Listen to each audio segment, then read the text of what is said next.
Thunder's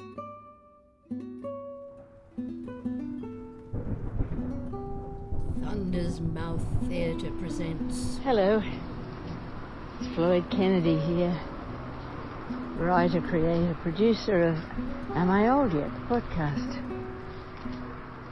We're on hiatus, I think I told you that already. Doesn't mean I'm not doing stuff. I'm out for a walk this morning. It's an absolutely glorious spring day. Late spring, I guess, because it is May. You hear the seagulls. We get a lot of them here in Liverpool, which is where I live. And I just thought I'd share a few thoughts with you. If I sound a little bit strained, it's because I'm a bit stiff and sore. My hips are playing up. And all sorts of things that happen to you once you've turned 80. Yes, I passed the big 80 back in March. And now Helen is younger than me. She doesn't have her 80th birthday until June. And I am planning a bonus episode where the family will get together to help her to celebrate. So far, Helen has been blessed with slightly better health than me. But I'm hoping this is a temporary thing, and that's why I decided to get up and walk, see if I can walk some of this stiffness off. Now, I did say that I'm working on a new podcast. I've written 7 episodes, and I want to wrap it up in episode number 8. But it's a fact that we're all living very, very busy lives, and the actors, it's fully cast. Everyone is very excited to start working on it, but they're also really busy. The actors who have been volunteering their services to make these stories for you. Which is why I have to do the call out, say, if you have any pennies to spare, throw them in the bucket over at patreon.com or buymeacoffee.com, and that will all help to recompense the actors for the time and effort and their fabulous talents. No reason why they shouldn't get paid for what they do. Now, what else was I going to tell you? Oh, yeah. It seems like a lifetime ago, but it was actually only 10 years ago that I finally handed down my PhD dissertation thesis and was awarded my doctorate. It was finally accepted in June of 2014, and I got to walk up and pick up my scroll from the Vice Chancellor of the University of Queensland, proclaiming that I could put DR before my name, as if that meant anything. Now, I don't know if you're aware of this, but when you do something, reasonably major research such as a PhD, there is an expectation that you may get a book out of it. And I certainly had that expectation when I started. That was why I started, because I was so passionate about the human voice and the way we use our voice when we're performing to bring pleasure and engagement and interest and challenge to the people who hear our voices. And the voice wasn't getting much respect, in my opinion, back in those days. There's a lot more talk about it these days, especially with all this talk about AI. So, the cut to the chase, I was chatting to some other people involved in podcasting the other night, and we got talking about AI and how the AI voices are a challenge to our livelihoods as first voice actors. And I chimed in with my personal opinion that it's a challenge not only to us, people who gift our voices to the storytelling process, but it's going to be a challenge to the listeners who, if they buy into the AI, if they think, oh, it's good enough, it doesn't really sound like a real human being, but it's good enough, they will dull their capacity down to be able to hear truth in a voice. And I care about the transmission of truth in a voice. Authenticity, if you like. Mean what you say what you mean in the moment that you're saying it. That's what good acting is about. And I don't care how good the AI is or can be, it cannot replicate what happens to the sound waves of a voice when it's coming from a living, breathing human being. Because not a lot of people know this, but everything that's going on in that human body at every given second affects how that voice will sound. And you cannot replicate that with AI. And I don't think you ever will. And more to the point, why bother when you've got human beings reproducing themselves at fast rates all across the planet?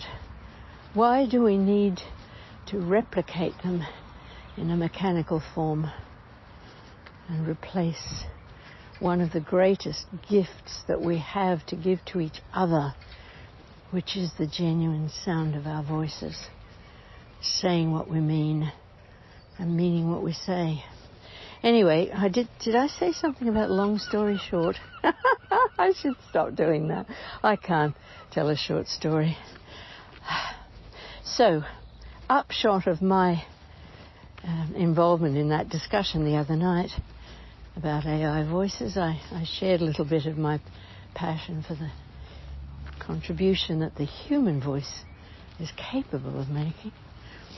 And they said, have you written a book? I said, well, I've written an 80,000 word dissertation. I was supposed to turn it into a book, but it was too hard. The whole business of finding a publisher. It's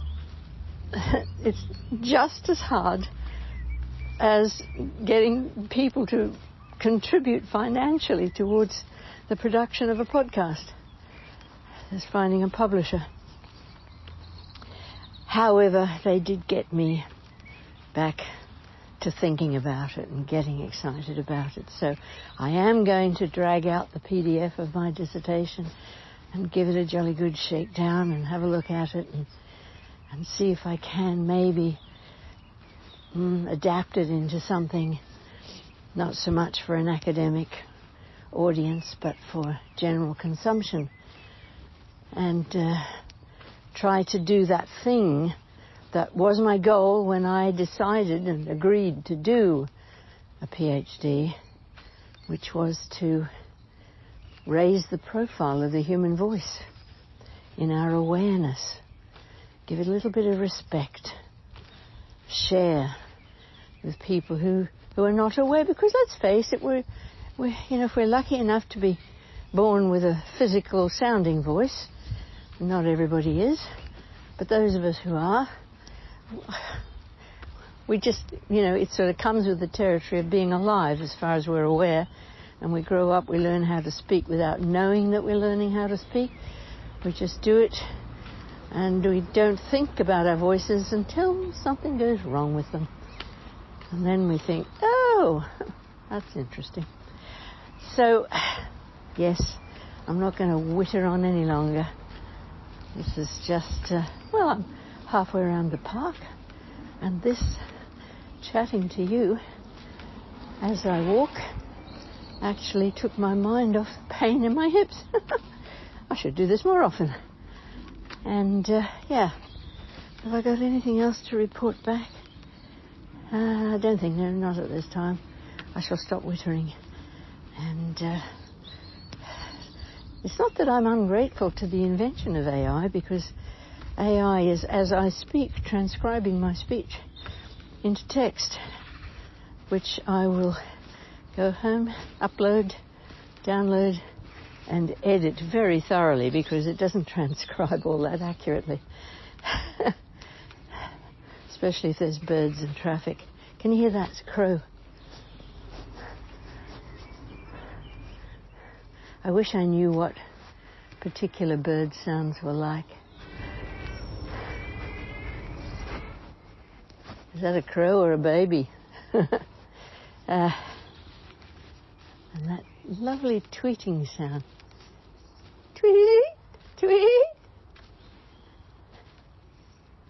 High-pitched sound. Is it a blackbird? I don't know. I don't hear them all that often because my little house in the middle of Liverpool, I only get pigeons. They chase everything else away. Occasionally I'll see a magpie, maybe even a blackbird, sitting on a tree or a fence nearby, but they won't come down to my bird feeders because the pigeons are a bit thuggish. Funnily enough, the seagulls never come down to the bird feeders. They fly around above all the time. Can you hear that? I hope it comes through. Bird sound on a Sunday morning. It's always like, oh, doves. Yeah. Woohoo! Woohoo! Isn't the human voice a marvelous thing? Do you know what musical instrument a lot of people think is the closest to the human voice? It's the cello. Oh, what was that? Something else. Yeah, have a listen to some cello music sometime and see what you think. So expressive, capable of huge range, a variety of sounds as well. And it's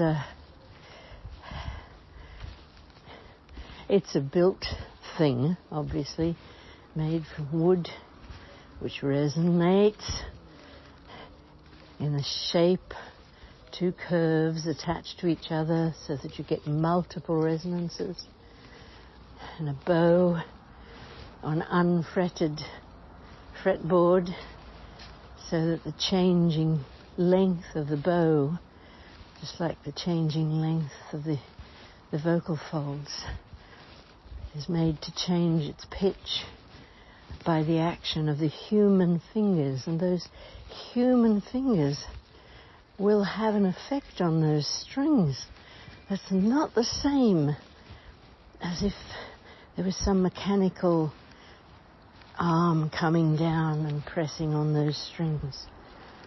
The sheer fact that those human fingers holding the instrument against the human body is going to affect the actual physical acoustics of the sound coming from the instrument. Bear that in mind the next time you're hearing talk about AI. And you know, somebody said the other night, but these deep fakes, people can't tell that it's not the voice of the original person. Most people probably won't. I suspect I would, because my ears became attuned, as I say, to that authenticity.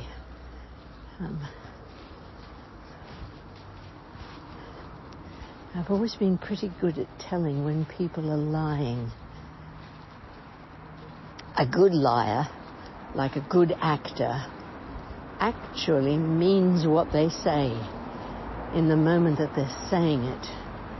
It is the truth for that speaker in that moment, and that's the only way they don't sound as if they're lying. Because if they are lying and they know they're telling an untruth, that will seep into, it will affect the quality, the vocal quality of the voice. Okay, I'm banging on now, but I'm nearly home, so I'll let you go. And I've got a couple of podcasts to recommend to you to have a listen to, by the way. These are fellow members of the Air Media Amplify New Voices program that I was on recently. Fabulous program. If you're interested in podcasting yourself, check it out. They're open for applications for the next workshop program. These are two... traffic's getting a bit busy. I'll wait till I get home and then I'll tell you about them. Okay, I'm home now. And rather than me banging on about other people's podcasts, I'll let them speak for themselves. I'll just include one first. This is an absolutely beautiful piece of work from Deborah Jarvis. It's called The Final Say. It's the podcast where you can get comfortable talking about death and learn some things about life from people who are facing death. I find it enthralling and enlightening. Here's Deborah to tell you all about it. What's your biggest fear? Snakes? Spiders? Maybe it's talking to friends and family members about death. Well, fear no more.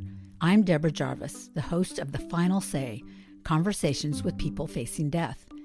This is the podcast where you can get comfortable talking about death and learn some things about life from people who are facing death. So join us wherever you get your podcasts or on the website, thefinalsaypodcast.com. There will be no snakes or spiders. And that's it from me for now. Thanks for listening. Stay safe.